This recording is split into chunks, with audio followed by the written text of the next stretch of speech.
ফারুক্কা নিজের অনেক চালাক ভাবস তাই না? আমার থেকে বেশি চালাক তুই হস না। দোস এদিকে এদিকে। আসসালামু আলাইকুম ভাই। ওয়ালাইকুম আসসালাম। হাই, ধানের ব্যাপারটা আমার বউ জানলো কিভাবে? ভাই আমি তো কিছু জানি না। তুই যদি আমার বউরে না কস তাহলে জানলো কিভাবে? আমি যে তোরে 20 মণ ধান আলাদা করে রাখতে কইছিলাম।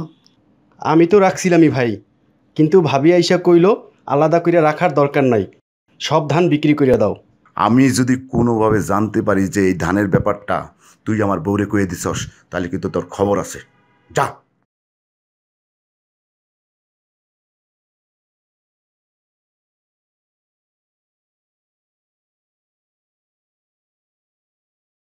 একটা একটা ঘুষখোর ধর, সকাল বিকাল ল্যাংচা খোর, একটা একটা দুর্নীতিবাজ ধর, সকাল বিকাল ল্যাংচা খোর।